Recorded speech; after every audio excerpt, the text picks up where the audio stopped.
Students, हम ये पढ़ेंगे आज हिंदी व्याकरण में। आपको पढ़ना है भाषा। भाषा व्हाट इज द मीन्स, भाषा क्या होती है। भाषा जो कि आपके टू टाइप्स में टू होती है, लिखित भाषा एंड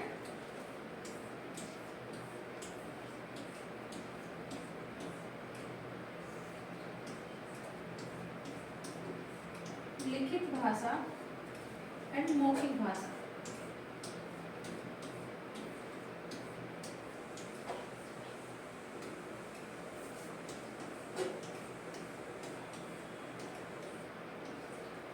लिखित भाषा, मौखिक भाषा। इस भाषा के अलावा और भी एक भाषा होती है जिसको बोलते हैं सांकेतिक भाषा।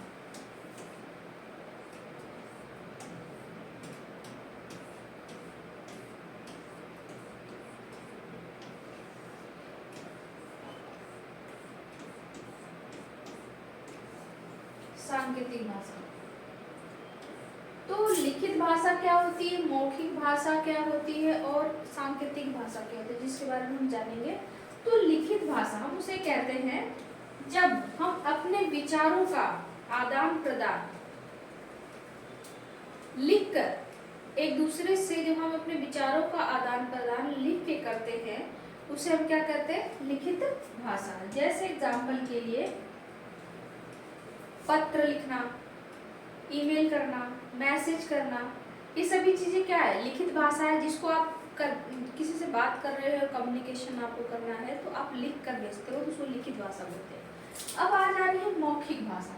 मौखिक भाषा किसे बोला जाता है, मौखिक भाषा उसे हम बोलते हैं जो कि इसमें होता है कि जो व्यक्ति अपने विचारों का आदान प्रदान बोलकर प्रकट करे, उसकी सामने वाले की बातों को सुने और अपनी बातों को कहे बोलकर, तो उसे क्या कहते हैं, मौखिक भाषा। जैसे किसी को आप क्या बोल रहे हो, कहानी सुना रहे हो, टेलीफोन पे बात करना, और इसके बाद किसी को कुछ डायरेक्शन बताना, ठीक है, ये सभी क्या हो जाती है, मौखिक भाषा हो जाती है।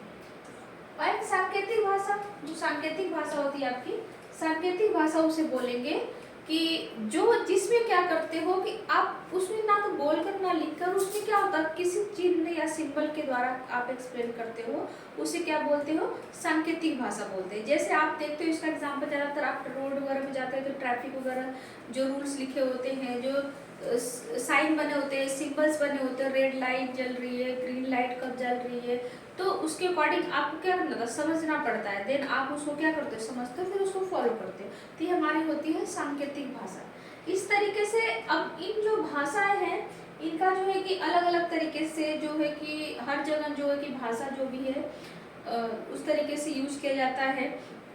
अब भाषा के बाद हम इसमें समझेंगे कि मातृभाषा क्या होती है। मातृभाषा, मातृभाषा इसमें क्या आता है, एक राजभाषा,